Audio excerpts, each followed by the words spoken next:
They thought I wouldn't find out. Now I hold the proof. The sound of Eva packing her suitcase at midnight should have been my first clue. Who on earth packs for a business trip at 12:30 in the morning, humming some pop song like she's heading to a spa weekend? I stood in the doorway of our bedroom, watching my wife of 8 years fold her expensive lingerie, the black lace set I'd bought her for our anniversary that she'd never worn for me. Not once. Another work trip? I asked, leaning against the doorframe. Eva didn't look up from her meticulous packing. The Morrison account. You know how demanding they are. Right, the Morrison account that didn't exist. I'd checked. When will you be back? Friday, maybe Saturday. She finally glanced at me, her green eyes cold as January. Don't wait up. I watched her zip the suitcase shut with unnecessary force. Have a good trip, honey. The endearment tasted like poison in my mouth. After she left the next morning in her silver BMW, I sat in my home office staring at the framed photo on my desk.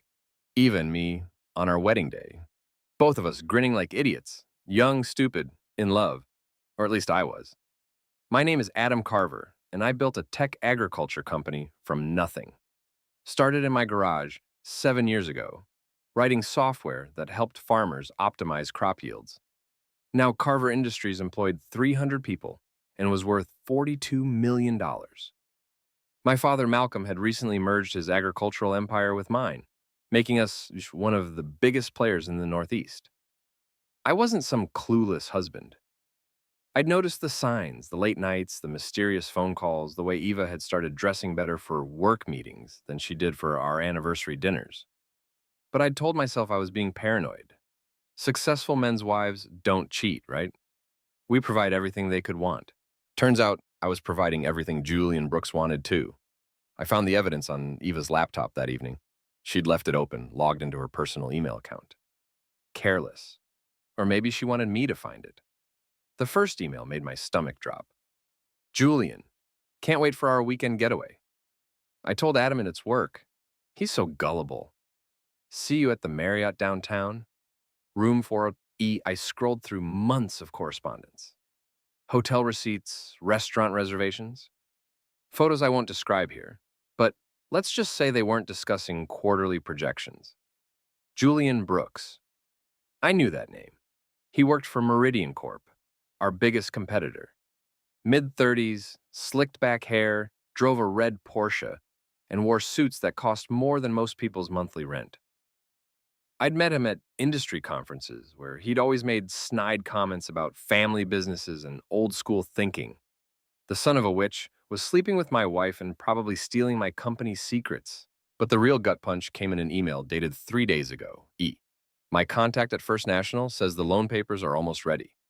Once we get Adam out of the picture, the company will be ours.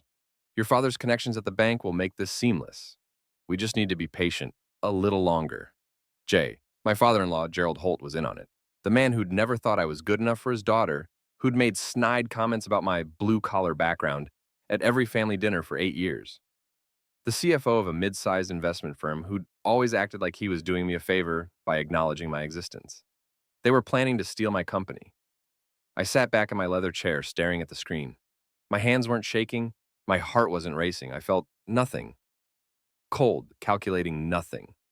That was the moment I stopped being Eva's husband and started being her reckoning. I picked up my phone and called my father. Dad, it's Adam. We need to talk. Tonight. Malcolm Carver arrived at my house at 7 a.m. sharp, carrying 2 cups of black coffee and wearing the same grim expression he'd had when he'd fired half his board of directors in 1998. At 68, my father was still the most intimidating man I knew. 6'2", silver-haired, with eyes like blue steel and a handshake that could crack walnuts. He'd built Carver Agricultural from a single grain elevator into a $100 million empire, and he hadn't done it by being nice. Show me, he said, settling into the chair across from my desk. I turned the laptop around. He read through the emails in silence, his jaw tightening with each message. When he finished, he leaned back and took a long sip of coffee. How long have you known? Since last night? What do you want to do about it? This was why I loved my father. No sympathy, no platitudes about marriage counseling or working things out. Just straight to business. I want to destroy them. All of them. Legally, professionally, and personally. Malcolm smiled. It wasn't a pleasant expression. Good. I was hoping you'd say that. He pulled out his phone. I'm calling an emergency board meeting for this afternoon. Full audit of all company accounts and communications. We'll also need to change all passwords and security protocols immediately. Dad, there's something else. Eva has a meeting scheduled here tomorrow morning with Julian and Gerald. I found it in her hidden calendar. Malcolm's smile widened. Perfect. Let them come. The next morning, Eva left early for her yoga class. Another lie I'd verified. Julian Brooks and Gerald Holt arrived at Carver Industries at 9 a.m., walking into our glass and steel headquarters like they owned the place. They didn't know that Malcolm and I had been there since 6 a.m., reviewing security footage, financial records, and preparing for war. I watched from my corner office as they rode the elevator to the 15th floor. Gerald looked confident in his expensive navy suit, briefcase in hand. Julian was practically swaggering, his red tie matching his Porsche. They walked into the main conference room expecting to find it empty. Instead, they found me sitting at the head of the table, with Malcolm to my right and our head of legal, Patricia Wong, to my left. The entire board of directors filled the remaining seats. The look on Gerald's face was priceless. Julian went white. Gentlemen, I said, gesturing to the two empty chairs at the far end of the table, please, sit down. Gerald recovered first, puffing up like an angry rooster. Adam, what's the meaning of this? We were supposed to have a private meeting. Were we? About what? Julian and Gerald exchanged glances. They were realizing their mistake. They'd never actually scheduled this meeting through official channels. It only existed in Eva's personal calendar. Well, Gerald blustered, Julian here has a business proposition that might benefit both our companies. I'm listening. Julian cleared his throat. Meridian Corp is interested in a strategic partnership with Carver Industries. We believe there are opportunities for growth that might be better served under new management. The balls on this guy. He was sitting in my conference room, screwing my wife, planning to steal my company, and had the audacity to pitch it to my face. New management, I repeated. Interesting. And what makes you think a Carver Industries needs new management? No offense, Adam, Gerald interjected. But you're still thinking small scale. Family businesses often struggle to adapt to modern market demands. Malcolm leaned forward. Holt, in your professional opinion, what would you say is the current market value of Carver Industries? I'd estimate around 15 to 20 million, conservatively. Wrong answer. Patricia Wong slid a folder across the table. According to our most recent independent valuation, completed last week, Carver Industries is worth $68 million. That's including the recent merger with Carver Agricultural. Gerald's face went red. Julian looked like he might vomit. Furthermore, Malcolm continued, we've completed a comprehensive audit of all company communications and financial records. We've discovered some interesting patterns. I opened my laptop and turned it around, showing them Eva's email account on the screen. Gentlemen, I think we need to discuss your real business proposition. The silence in that room was deafening. You could have heard a pin drop on the marble floor. Julian stood up so fast his chair fell over. I don't have to listen to this. Actually, you do, Patricia said calmly. Security has been instructed not to let anyone leave this floor until we've finished our discussion. Gerald's face had gone from red to purple. You can't hold us here against our will. We're not holding you anywhere, I replied. We're having a business meeting. The same meeting you requested. Now sit down. They sat. Here's what's going to happen, I continued. Julian, you're going to resign from Meridian Corp today and issue a public apology for attempting corporate espionage. Gerald, you're going to transfer the loan application you submitted to First National back to my company's control, and you're going to explain to them that there was a misunderstanding. And if we refuse? Gerald asked. Malcolm slid another folder across the table. Then we release these financial records showing your embezzlement from Hartley Investment Group over the past 3 years. Turns out my daughter-in-law isn't the only one who's been sharing information she shouldn't. Gerald opened the folder and went white as paper. We also have video evidence of Julian accessing our company's servers using Eva's login credentials, Patricia added. That's a federal crime. Julian was sweating now, dark stains spreading under the arms of his expensive shirt. What about Eva? Gerald whispered. I smiled. It felt like broken glass in my mouth. Eva is my wife. I'll handle Eva personally. Eva came home that evening at 6:30 humming the same pop song she'd been humming all week. She found me in the kitchen, making dinner like nothing had happened. "How was your day, honey?" she asked, kissing my cheek. Her lips felt cold. "Productive, very productive." I stirred the pasta sauce. "How was yoga?" "Great, really centered me." She poured herself a glass of the expensive Chardonnay we kept for special occasions. "What's for dinner?" "Your favorite, chicken marsala." We ate in relative silence, Eva checking her phone constantly, probably wondering why Julian hadn't returned her texts. He was currently on a plane to Seattle, where his wife was waiting to discuss their marriage. I'd made sure she received copies of all his extracurricular activities. "Adam," Eva said finally, "I need to tell you something." Here it comes, I thought, the confession, the apology, the tears. "I've been thinking about us lately, about our marriage." "Oh?" "I think we've grown apart. We want different things." She took a large gulp of wine. "I think we should separate." Not what I was expecting. No confession, no remorse, just a clean exit strategy. "I see. And what brought this on?" "We're just different people now. You're so focused on work, and I need someone who can give me more attention." Someone like Julian, she meant. Someone who could give her a more exciting life funded by my stolen company. "Eva, there's something I need to show you." I pulled out my phone and opened the email thread between her and Julian. Her face went through several interesting color changes as she read. "Adam, I can explain. Can you explain how you were planning to steal my company, how you've been feeding confidential information to our biggest competitor, how you've been screwing Julian Brooks for 6 months while lying to my face every single day?" Eva set down her wine glass with shaking hands. "It's not what it looks like." "Really?" "Because it looks like my wife is a cheating, lying corporate spy who's been planning to destroy everything I've built." "You don't understand," she said, her voice rising. "You never appreciated me. You took me for granted. Julian makes me feel alive. Julian makes you feel alive." I nodded slowly. "Did he also make you feel alive when he was screwing his secretary last month? Or when he was embezzling money from his own company to pay for your hotel rooms?" Eva's mouth fell open. "What? Oh, you didn't know? Julian's been playing you, sweetheart. He's married, he's broke, and he's been using you to get information about my company. The loan your father arranged? Julian was planning to cut you out once the deal went through."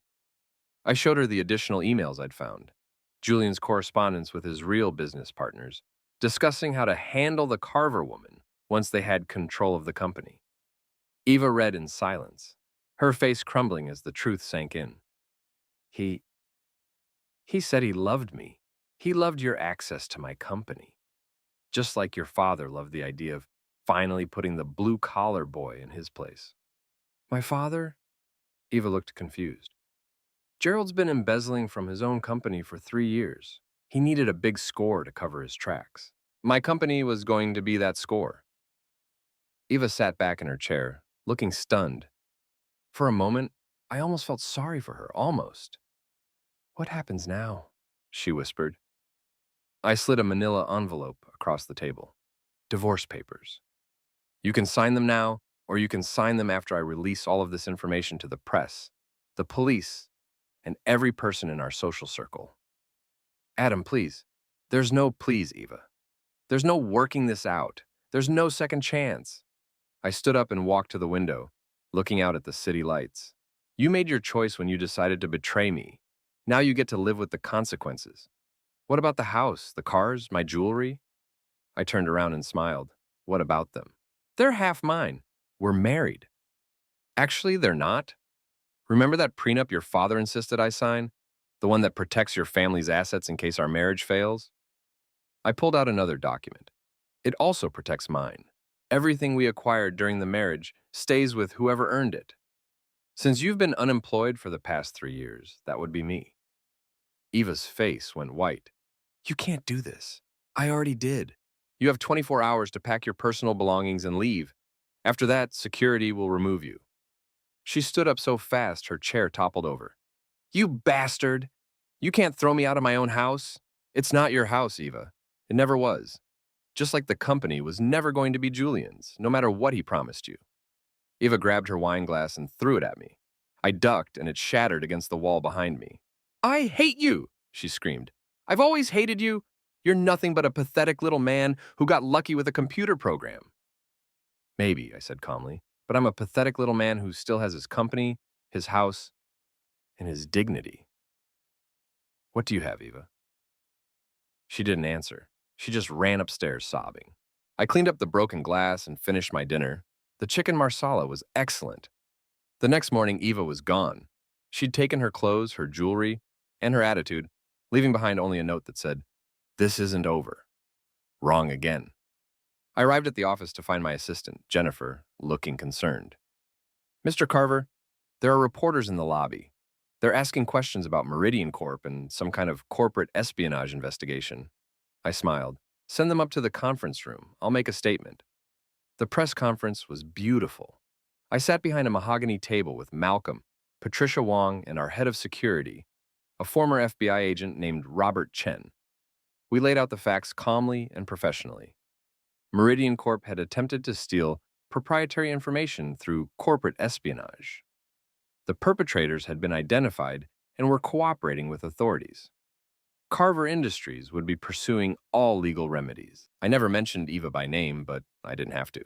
The reporters had done their homework. "Mr. Carver," asked a woman from the Business Journal, "can you confirm that your wife was involved in this corporate espionage attempt?" "I can confirm that my wife and I are divorcing," I replied. "Beyond that, the legal proceedings will speak for themselves." By noon, it was all over the local news. By evening, it had gone national. Tech CEO's wife caught in corporate espionage scandal. The headlines wrote themselves. My phone rang constantly. Reporters, competitors, clients wanting to know if their information was secure. I handled each call professionally, reassuring clients and declining comment to reporters. But the most interesting call came from my old friend Mike Patterson. Mike and I had been friends since college. He was the best man at my wedding, godfather to the children Eva and I never had. His wife Sarah had been Eva's maid of honor. We'd been a tight foursome for 8 years, dinners, vacations, game nights, holidays. "Adam," Mike said when I answered, "what the heck is going on? I assume you've seen the news." "I've seen the news, but I want to hear it from you. Did Eva really—" "Yes, Mike, she really did." There was a long pause. "Jesus, Adam, I'm so sorry." "Thanks, I appreciate that. Sarah's been trying to call Eva all day, but she's not answering her phone. Eva's staying with her sister in Boston. She'll probably surface in a few days." Another pause. "Adam, I have to ask you something, and I hope you won't take it the wrong way." "Shoot, are you sure about all this? I mean, Eva's made some mistakes, but destroying her life seems extreme." I felt something cold settle in my stomach. Extreme? I'm not defending what she did, but she's been unhappy for a long time. Maybe if you'd paid more attention to your marriage instead of working 18-hour days. "Mike, are you seriously suggesting that Eva's affair and attempt to steal my company is my fault?" "I'm not saying it's your fault, but marriages are complicated. Maybe there's a way to work this out without ruining her completely." I hung up. 20 minutes later, Sarah Patterson called. "Adam, Mike told me about your conversation. I think there's been a misunderstanding." "What kind of misunderstanding?" "Eva called me this morning. She's devastated. She said you're twisting everything to make her look bad, but that the real story is more complicated." "More complicated how?" "She said Julian was helping her plan a surprise business venture for your anniversary. She wanted to start her own marketing company and surprise you with a big client. The hotel meetings were just business planning sessions." I laughed. Actually laughed out loud. "Sarah, I have emails where Eva explicitly discusses stealing my company and getting me out of the picture. I have photos of her and Julian in bed together. I have financial records showing attempted fraud. What part of that sounds like anniversary surprise planning to you?" "Eva said you'd say that. She said you've been paranoid and controlling for months, and that you'd twist any evidence to support your suspicions." "She said I'd say that." "Yes. And you believe her. I believe my friend is hurting and needs support, not public humiliation." I hung up on Sarah too. Over the next week, I learned who my real friends were. It was a short list. Tom Bradley, my college roommate, called to offer his support and a place to stay if I needed to get away. Jennifer Martinez, who ran the downtown restaurant where Eva and I used to have dinner, called to say she'd always thought Eva was trouble and good riddance. But Mike and Sarah weren't the only ones who bought Eva's victim narrative. The Hendersons, who we'd vacationed with in Mexico. The Johnsons, who we'd played poker with every Friday night. The Williamses, who lived 3 houses down and had been to every barbecue and birthday party for the past 5 years. They all called. They all expressed concern. They all suggested that maybe I was being too harsh, too vindictive, too quick to destroy my marriage over what might be a misunderstanding. By Friday, I'd lost count of how many mutual friends had taken Eva's side. That evening, I was having a drink at Murphy's Pub, a blue-collar Irish bar downtown, where nobody gave a single thought about corporate espionage or marital drama. When Mike and Sarah walked in with Tom and Jennifer Henderson, they saw me immediately. After a brief discussion, they walked over to my table. "Adam," Mike said, "we need to talk." "We're worried about you," Sarah said, sliding into the booth across from me. Mike, Tom, and Jennifer Henderson arranged themselves around the table like an intervention committee. I took a sip of my whiskey. "Worried about what?" "About what you're doing to Eva," Jennifer Henderson said. She was a thin, nervous woman who taught third grade and had always deferred to her husband Tom in every conversation I'd ever witnessed. Now she was looking at me like I'd kicked her dog. "What exactly am I doing to Eva?" "Destroying her life," Tom Henderson said. He was a big man, soft around the middle, who sold insurance and had never made a difficult decision in his 43 years. "She's lost everything. Her home, her marriage, her reputation. Don't you think she's suffered enough? For committing adultery and attempting to steal my company, no, Tom. I don't think she's suffered enough." "But that's just it," Sarah said, leaning forward earnestly. Eva explained everything. The hotel meetings were business meetings. The emails were taken out of context. Julian was helping her plan a surprise for you. I stared at her. "Sarah, I showed you the emails. Eva explicitly wrote about getting me out of the picture so they could take over my company. She said that was a figure of speech. She meant out of the office so you could take a vacation. And the photos of her and Julian in bed together, she said those were fake, that you hired someone to doctor them." I laughed, but there was no humor in it. "Right. I hired someone to create fake photos of my wife screwing another man because I'm a vindictive psychopath who enjoys destroying innocent people." "We're not saying you're a psychopath," Mike said carefully. "We're saying you're hurt and angry and you're not thinking clearly. I'm thinking perfectly clearly. Eva cheated on me, lied to me, and tried to steal my company. I have proof. I've shown you the proof. But you'd rather believe her lies than accept that your friend is a manipulative sociopath." "Eva is not a sociopath," Jennifer Henderson snapped. "She's a woman who made some mistakes in an unhappy marriage." "An unhappy marriage," I nodded slowly. "And whose fault was that?" "Marriage is a two-way street, Adam," Tom said. "Eva told us how you ignored her, how you worked all the time, how you never made her feel appreciated. So she decided to steal my life's work and give it to another man. That seems proportional." "She didn't steal anything," Sarah insisted.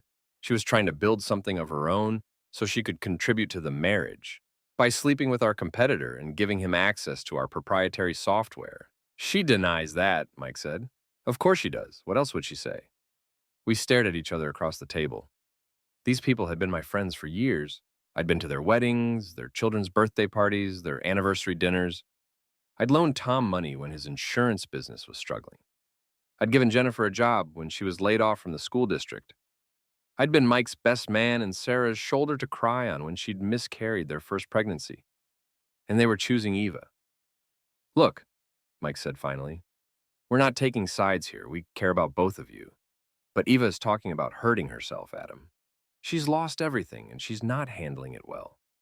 "Hurting herself." I repeated the phrase flatly. "She's staying with her sister, but she's not eating, not sleeping.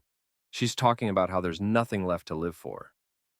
Did it occur to any of you that this might be another manipulation? That Eva might be using the threat of harming herself to get you to pressure me into taking her back?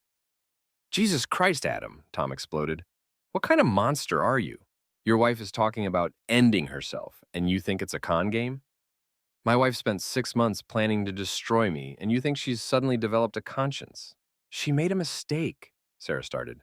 "She made a choice," I cut her off. "She chose Julian Brooks over me. She chose his promises over our marriage. She chose to betray everything we built together. Now she just has to live with the consequences."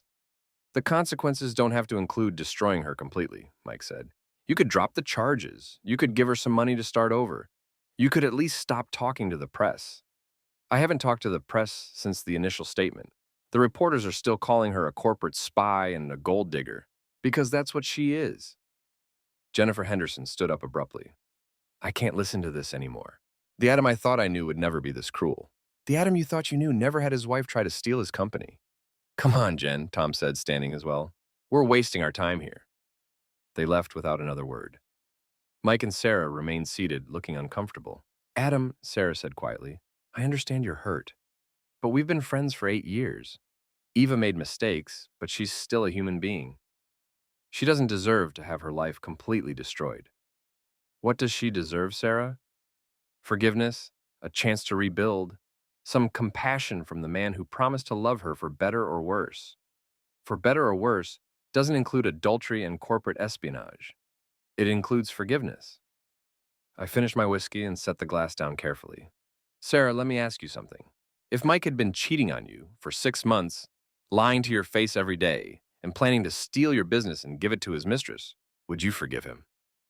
Sarah was quiet for a long moment. I'd want to. That's not what I asked. She looked at Mike, then back at me. I don't know. I do know. You'd hire the best divorce attorney in the state, take him for everything he was worth, and make sure everyone knew what kind of man he really was. The only difference between you and me is that I have better lawyers. Mike stood up. Come on, Sarah. He's made his choice. They left too. I sat alone in the booth, staring at my empty glass. The bartender, an older Irish guy named Patrick, who'd been listening to sob stories for 20 years, walked over with the bottle. Rough night? He asked, refilling my glass. Rough week. The wife thing? I nodded. Patrick had seen the news like everyone else. You know what I think? Patrick said, leaning on the table. I think your friends are scared. Scared of what? Scared that if it could happen to you, it could happen to them. It's easier to believe you're the villain than to accept that their own wives might be capable of the same thing. I looked up at him. You think I'm doing the right thing? Patrick shrugged. I think you're doing what you have to do. Sometimes that's the same thing, sometimes it isn't. But either way, it's your choice to make, not theirs. He walked back to the bar, leaving me alone with my whiskey and my thoughts. My phone buzzed with a text message. Unknown number. This is Eva. I know you hate me, but please call me. I need to talk to you. It's important. I stared at the message for a long time. Then I deleted it and ordered another drink. Eva showed up at my office the following Monday morning. Jennifer tried to stop her, but Eva pushed past the reception desk and burst into my office like a woman possessed. She looked terrible. Her usually perfect blonde hair was unwashed and pulled back in a messy ponytail. She'd lost weight and her expensive clothes hung loose on her frame. Her eyes were red-rimmed and desperate. Adam, please, she said, closing the door behind her. Just give me 5 minutes. I looked up from my computer. You have 3. I'm sorry. I'm so sorry. I made a terrible mistake, and I know I hurt you, but please don't destroy me completely. 2 minutes and 30 seconds. Eva sat down across from my desk, her hands shaking. I never meant for it to go this far. Julian said he could help me start my own business. He said we could work together, that I could finally contribute something to our marriage instead of just being your wife. 2 minutes. I know how it looked with the emails and the meetings, but it wasn't what you think.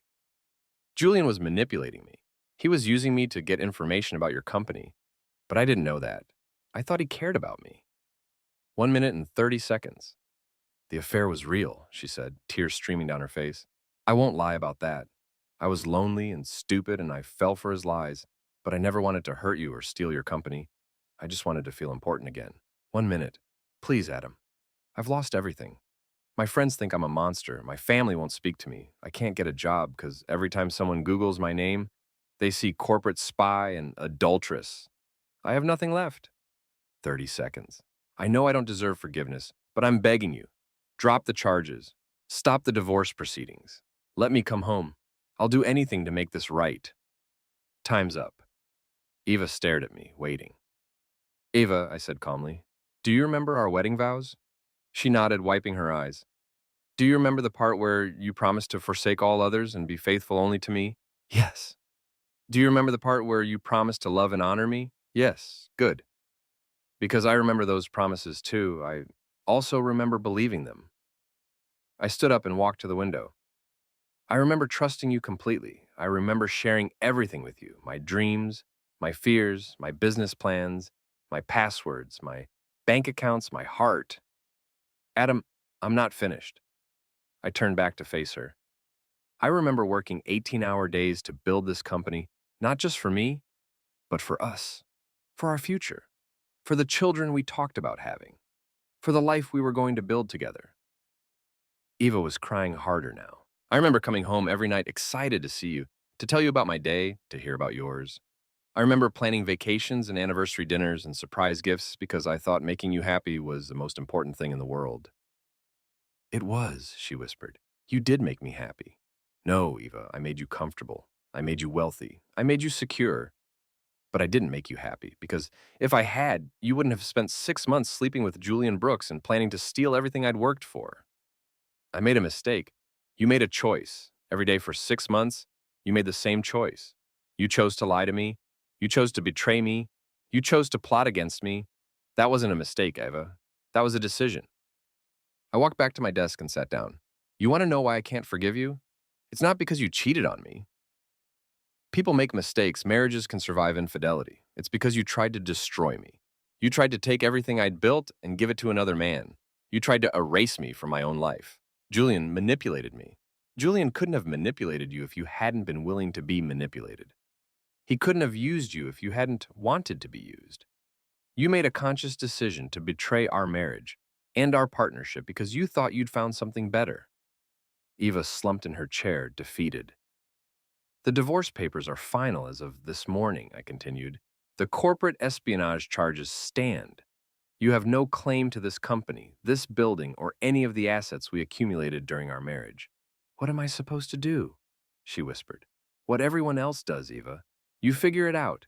You get a job, you find an apartment, you rebuild your life from scratch, just like I would have had to do if your plan had worked. I can't. Nobody will hire me. I have no money and no references, no skills. You have a college degree and 8 years of experience managing social events and charity functions. That's more than most people start with. In another city maybe, but not here. Everyone knows what I did. I shrugged, then moved to another city. Eva stared at me like I'd slapped her. You really don't care what happens to me. You're right, I don't. She stood up slowly, her legs shaking. The Adam I married would never have been this cold. The Adam you married doesn't exist anymore, Eva. You ended him. She walked to the door, then turned back one last time. I hope you're happy, she said. I'm not happy, Eva, but I'm free, and that's enough. She left without another word. I sat at my desk for a long time after she was gone, staring out at the city skyline. My phone rang. Reporters, clients, friends who'd heard about Eva's visit. I didn't answer any of them. At 6 o'clock, Jennifer knocked on my door. Mr. Carver, there's someone here to see you. I'm not taking any more meetings today. It's Julian Brooks. I looked up, surprised. Send him in. Julian looked even worse than ever. His usually perfect hair was disheveled, his expensive suit wrinkled and stained. He had the hollow-eyed look of a man who hadn't slept in days. Adam, he said, closing the door behind him, we need to talk. About what? About ending this. About calling off the dogs. About letting me rebuild my life. I leaned back in my chair. I'm listening. I know what I did was wrong. I know I hurt you and betrayed your trust, but I've lost everything too. My wife divorced me, my company fired me, I can't get another job in this industry. Isn't that enough? Is what enough? Punishment, revenge, whatever you want to call it. Julian sat down across from me, his hands shaking. We've both paid the price for what happened. Can't we just move on? Julian, do you know what the most insulting part of this whole thing is? He shook his head. It's not that you slept with my wife. It's not even that you tried to steal my company. It's that you thought I was stupid enough not to figure it out. I never thought you were stupid. You absolutely did. You thought I was some clueless husband who would never notice his wife was cheating. You thought I was some small-time businessman who wouldn't be able to protect his own company. You thought you could waltz in here with your fancy suits and your smooth talk and take everything I'd worked for. Julian was quiet. The truth is, Julian, I could have stopped you at any time.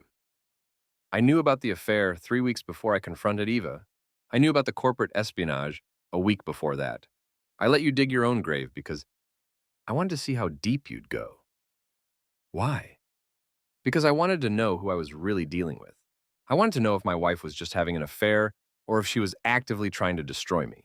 I wanted to know if you were just a cheater or if you were a criminal. I stood up and walked around the desk, stopping directly in front of Julian's chair. Turns out you were both criminals, and now you want me to let you rebuild your lives so you can do it to someone else. We wouldn't. You would, because that's who you are. Eva is a woman who will betray anyone if she thinks it benefits her. You're a man who will steal anything if you think you can get away with it. Letting you start over isn't mercy, Julian. It's negligence. Julian stood up, his face flushing with anger. You self-righteous bastard. You think you're so much better than us, but you're just as ruthless as we are. Look what you've done to Eva. Look what you've done to me. I didn't do anything to you, Julian. I simply revealed what you'd done to yourselves. You destroyed our lives. No, I protected mine. Julian lunged at me, swinging wildly. I stepped aside and he stumbled into the desk, knocking over a lamp and scattering papers. Before he could recover, building security burst through the door. Mr. Carver, are you all right? Asked Robert Chen, our head of security. I'm fine. Mr. Brooks was just leaving. Two security guards grabbed Julian by the arms and dragged him toward the door. He was screaming now, threatening lawsuits and violence, promising revenge. Julian, I called after him, if you ever come near me, my company, or my employees again, I'll have you arrested for trespassing and assault. Are we clear? The last thing I heard before the elevator doors closed was Julian screaming obscenities. I straightened my tie, picked up the fallen lamp, and went back to work. 3 months later, I was having dinner at Antonio's, the best Italian restaurant in the city, when I saw them. Eva and Gerald Holt sat at a corner table, deep in conversation over plates of untouched pasta. Eva looked thin and tired, wearing a simple black dress instead of her usual designer outfits. Gerald looked older, gray-faced and defeated. They didn't see me, but I could read their body language from across the room. This wasn't a pleasant family dinner. This was a desperate strategy session. I paid my check and left without approaching them. I had nothing to say to either of them. The next morning, Jennifer brought me the local business journal with my coffee. Page 3, she said with a smile. The headline read, Former CFO Gerald Holt sentenced to 2 years for embezzlement. The article detailed how Holt had stolen nearly $500,000 from Hartley Investment Group over 3 years, using the money to cover gambling debts and maintain his lifestyle. He'd been caught when his company conducted an audit after the Carver Industries scandal brought scrutiny to his business dealings. Eva wasn't mentioned in the article, but I knew this had to be devastating for her. Gerald had been her last hope for financial support and social rehabilitation. I was still reading when my phone rang. Unknown number. Adam, it's Mike. I hadn't spoken to Mike Patterson in 3 months, not since that night at Murphy's Pub. What do you want, Mike? I wanted to apologize. Sarah and we were wrong about Eva. About everything. I waited. She called Sarah last week, asking for money. When Sarah said no, she said some things. Terrible things about you, about us, about everyone who wouldn't help her. Sarah finally saw what you were trying to tell us. And we're sorry. We should have believed you from the beginning. We should have been better friends. Yes, you should have. There was a long pause. Is there any chance we could, grab a beer sometime? Try to rebuild our friendship? I thought about it. Mike and Sarah had chosen Eva over me when it mattered most. They'd believed her lies over my evidence. They'd abandoned me when I needed support, and only come back when Eva's true nature became impossible to ignore. No, Mike, I don't think so. Adam, please. We made a mistake. You made a choice. Just like Eva did. You chose to believe that I was a vindictive liar, rather than accept that your friend was a manipulative sociopath. You chose her word over our friendship. You chose to abandon me when I needed you most. We were trying to help both of you. You were trying to avoid taking sides. But sometimes, Mike, there are sides. Sometimes one person is right and the other person is wrong. Sometimes you have to choose. We choose you now that it's convenient, now that Eva has shown her true colors to everyone, now that supporting her would be embarrassing. I shook my head, even though he couldn't see it. I don't need fair-weather friends, Mike. I need people who will stand by me when it's difficult, not just when it's easy. So that's it? 8 years of friendship down the drain? You threw it down the drain 3 months ago. I'm just acknowledging reality. I hung up. That afternoon, I had a meeting with Patricia Wong to review the final legal paperwork from the Eva situation. All charges have been resolved, she said, sliding a folder across my desk. Eva pled guilty to corporate espionage and received 2 years probation plus community service. Julian pled guilty to the same charges and received 6 months in minimum security prison plus 3 years probation. Gerald's embezzlement case is separate, but his conviction supports our civil suit against Eva for damages. How much? We're seeking $2.3 million in damages for stolen intellectual property, legal fees, and lost business opportunities. Given her financial situation, we'll probably settle for whatever assets she has left and a permanent injunction against working in any technology-related field. Good. Patricia closed the folder. Adam, can I ask you something personal? Sure. Do you ever regret how this all played out? I mean, you could have handled it quietly. Divorced Eva, fired Julian, moved on with your life. Instead, you chose to destroy them publicly. Do you ever wonder if that was excessive? I thought about the question. Did I regret it? Patricia, let me ask you something. If someone broke into your house, stole your jewelry, and burned down your garage, would you just file an insurance claim and move on? Of course not. I'd press charges. Even if the burglar was someone you knew, someone you trusted, especially then. Eva and Julian didn't just steal my property. They tried to steal my life's work. They tried to destroy everything I'd built and give it to my competitors. The only difference between them and common criminals is that they wore expensive suits while they did it. Patricia nodded. I understand, but some people think that white-collar crime isn't real crime. Some people think that betrayal by a spouse should be handled privately, no matter how extensive the damage. Some people think that successful men should just absorb the cost of being victimized because we can afford it. I stood up and walked to the window, looking out at the city skyline. I didn't destroy Eva and Julian, Patricia. I revealed them. I showed the world who they really were, underneath the charm and the lies and the expensive clothes. If that destroyed them, it's because they were built on a foundation of deception. And you're at peace with that? I turned back to face her. I'm at peace with the truth. Whatever consequences flow from that are Eva and Julian's responsibility, not mine. Patricia gathered her papers. Fair enough. For what it's worth, I think you did the right thing.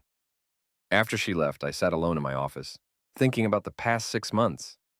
I'd lost my wife, my friends, and my faith in people I'd trusted for years. But I'd kept my company, my integrity, and my self-respect. It was a fair trade. My phone buzzed with a text message. This time I recognized the number. Tom Bradley, my college roommate, and one of the few people who'd supported me throughout the entire ordeal. Saw the news about Gerald Holt. How are you holding up? I typed back. I'm good, better than good actually, free. Want to grab dinner this weekend? I know a place with great steaks and no drama. I smiled and typed, sounds perfect. As I packed up my briefcase to leave for the day, I thought about Eva's last words to me. I hope you're happy. She was right that I wasn't happy, at least not in the way most people define happiness. I wasn't giddy or celebratory or filled with joy, but I was something better than happy. I was whole. For 6 months, I'd been living with a lie. Every day I'd kissed a woman who was betraying me, shared my bed with someone who was plotting against me, built a life with a person who was actively trying to destroy me. I'd been living in a false reality, and I hadn't even known it. Now I knew the truth. About Eva, about Julian, about Gerald, about my so-called friends who'd abandoned me when things got difficult. The truth was ugly and painful and expensive, but it was real. And reality, however harsh, was better than the most beautiful lie. I walked out of my office and into the evening air, breathing deeply. Tomorrow, I would wake up in my own house, go to my own company, and live my own life without wondering who was betraying me or what lies I was believing. Eva had asked what she was supposed to do now that her life was destroyed. The answer was the same thing I would have done if her plan had succeeded. Start over, rebuild from scratch, and try to become someone better than who I'd been before. The difference was that I was starting over by choice, with my integrity intact and my resources secure. Eva was starting over by necessity, with her reputation destroyed and her support system gone. Sometimes justice isn't about punishment. Sometimes it's just about consequences. I got in my car and drove home, leaving the past behind me where it belonged.